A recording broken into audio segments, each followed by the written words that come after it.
조갑제 TV 시청자 여러분 안녕하십니까? 2020년 12월 19일 오전 8시 48분입니다.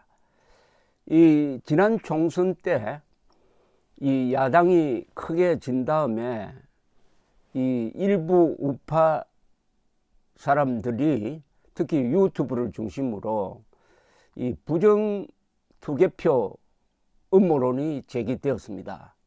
그게 얼마나 황당무계한 일이란 것은 몇 가지 중요한 사실로서 그냥 정리가 됩니다.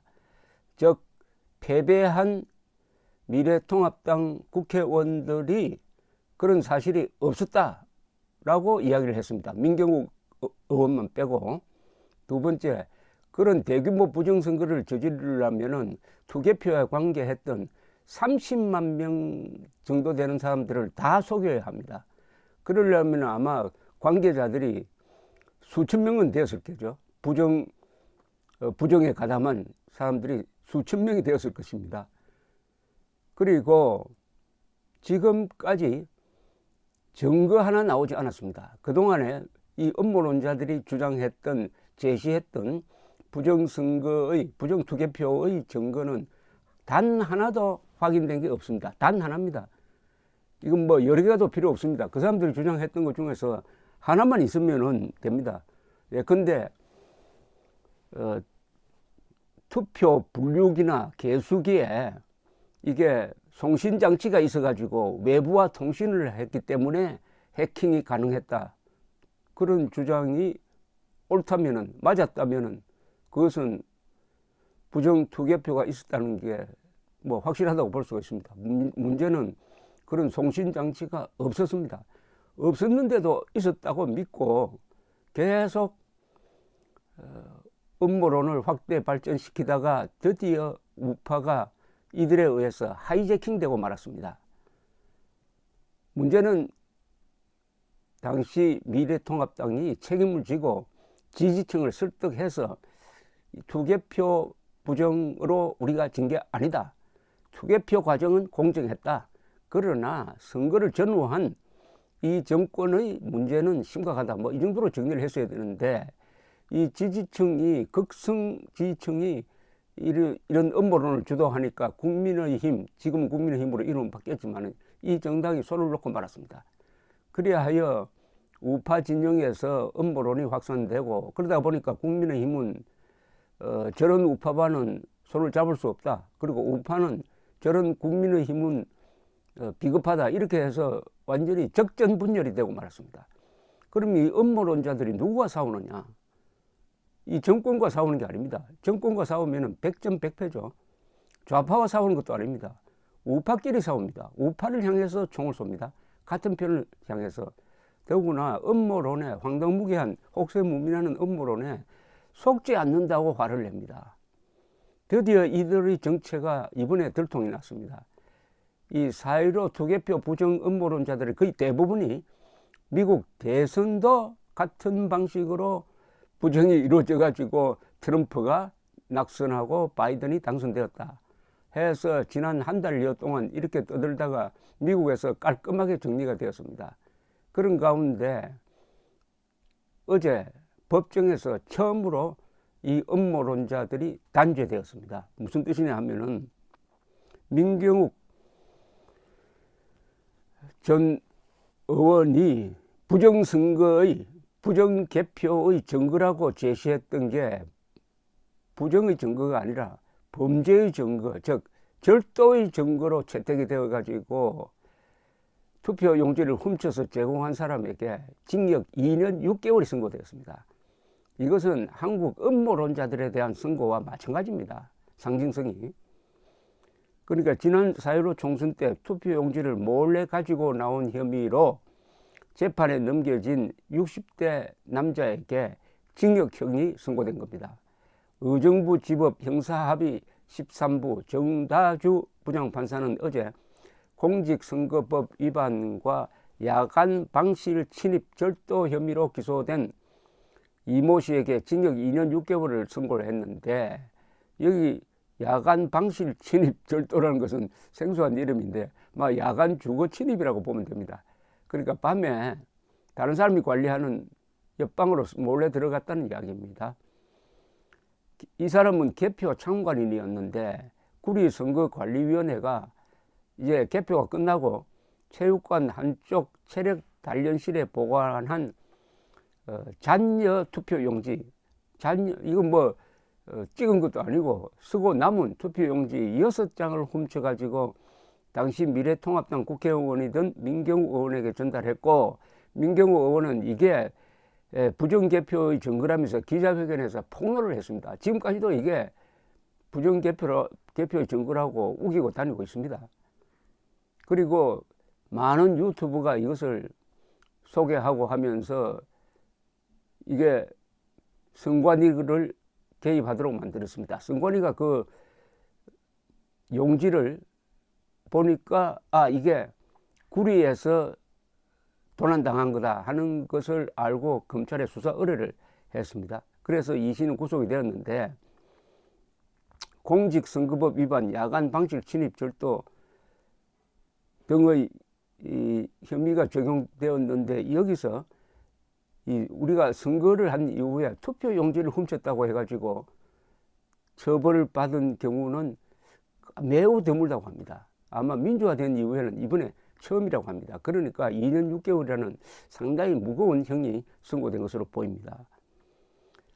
검찰은 이 씨가 개표를 진행하던 지난 4월 15일과 16일 사이 체력 단련실에 몰래 들어가 투표용지를 훔쳤다고 기소를 했는데, 이 씨는 법정에서 해당 투표용지는 성명불상자로부터 건네받았다라고 말하면서 국회의원에게 공익신고를 했다라는 주장을 했으나 받아들여지지 않았습니다.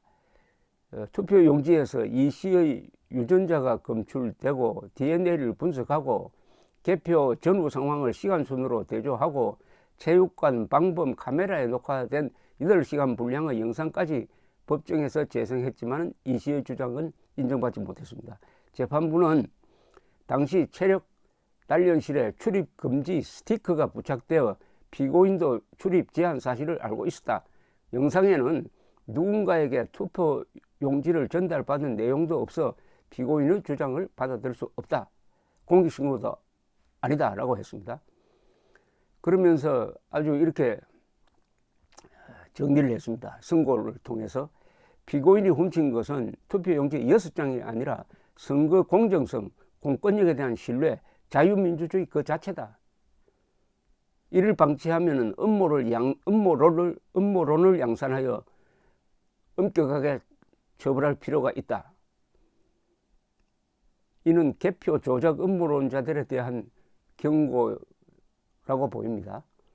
재판부는 일부 유튜브에게도 경고를 했습니다. 유튜브 등이 활용하는 추천 기능의 부작용과 일부 유튜버들의 지나친 경제적 욕심이 맞물려 소위 가짜뉴스가 폭증하고 있다. 가짜뉴스는 그로 인한 개인적 사회적 피해가 막심하고 일단 전파되면 마땅한 대응 방안이 없다고 지적했습니다. 이게 아주 핵심이죠. 이 음모론을 만드는 사람은 그 음모론이 사실이 아닌 것으로 밝혀져도 절대로 사과를 하지 않습니다. 또 다른 음모론을 끄집어냅니다. 그러면은 이걸 대응할 수 있는 방법이 사실상 없습니다. 왜 없느냐 하면은 거짓말을 100개쯤 쏟아내면은 그 중에 한두 개는 대응할 수 있지만은 100개를 대응하기는 힘듭니다. 이건 반박이 불가능합니다. 음모론은. 여기서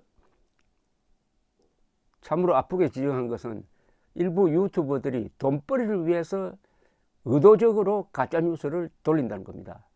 이렇게 하면은 한국의 민주적 제도에 대한 국민들의 신뢰를 떨어뜨린다는 겁니다. 선거 관리 중에서 우리가 지난 몇십 년 동안 확립한 게 하나 있습니다. 투표 개표는 믿을 수 있다. 그러나 선거운동의 부정과는 별도로 투개표에서는 부정이 없다 하는 이런 전통을 하나 세웠는데, 투개표에 부정이 있다고 하면은 그게 다음 선거에 어떤 영향을 미치느냐. 우파 성향, 이 좌파들은 속지 않습니다. 속아 넘어가는 우파 중에서는 내가 던진 표가 도적 맞을 텐데 해가지고 투표장에 안 나갈 수가 있다는 겁니다. 투표장에 안 나갈 수가 있다. 그러면 누가 손해입니까? 결국 음모론은 문재인 정권을 도와주는 역할을 하고 있다는 이야기죠. 이 민경욱 씨의 문제입니다. 이 민경욱 씨는 지난 총선 개표에 중국이 개입했다는 맹랑한 주장을 했다가 조롱의 대상이 되고 말았습니다. 중국 공산당이 개입했대요. 또 투표 분류기에 외부와 통신할 수 있는 장치가 있다고 했다가 간단하게 부정되고, 이렇게 해도 계속 내가 잘못했다 이야기 안 하고 이번에는 미국까지 가가지고 미국에서 트럼프가 제기한 이 선거 부정 음모론에 가담을 해가지고 최근에는 마스크도 쓰지 않고 워싱턴에서 이 트럼프 지지 집회에 나갔고 그 사진을 자기가 부끄럼 없이 돌렸습니다. 자, 이제 중도 성향 이제 유권자들을 우파로부터 멀리하게 만드는 이런 음모론, 우파를 분열시키는 이런 음모론, 그리고 유튜브가 앞장섬으로써 자유진영 유튜브에 대한 신뢰를 떨어뜨리는 이런 음모론, 이런 음모론과 이제 결별하게 되었습니다. 이 집회 현장에 나가보면은 가끔 저한테 와서 왜 4.15 부정선거에 가담하지 않느냐고 시비를 거는 사람도 있어요. 그래도 우파 진영이 여기에 넘어가지 않도록 애를 쓴 사람 중에 한 분이 펜앤마이크의 정규재 대표였습니다. 정규재 대표가 이게 부정투개표가 아니라는 걸 그렇게 자세하게, 그리고 그렇게 데이터를 가지고 설득을 했으면은 고맙다고 생각해야 될 텐데, 정규재 대표를 무슨 원수처럼 여기는 가짜 우파가 민경욱은 또 영웅으로 추켜 세웁니다. 이런 우파가 정권을 탈환할 수 있겠습니까? 이제 우파 진영에서 이 음모론자들 이번에 잘 됐습니다. 4.15 음모론자들과 미국 대선 음모론자들이 한 통속이라는 게 이번에 증명이 됐습니다. 이들과 결별해야 합니다. 또 이들을 배제해야 합니다. 무슨 운동을 하더라도 이 음모론자들 단 한 사람만 끼어도 그 조직이 깨집니다.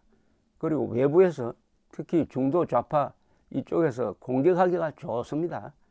음모론자들과 함께 우파가 갈 수가 없습니다. 그것을 하라고 어제 이 법정에서 이런 단죄를 했는데, 법정에서 이렇게 하기 전에 미래통합당이 했어야 하고 우파의 지도층이 먼저 이 문제를 해결했었어야죠. 감사합니다.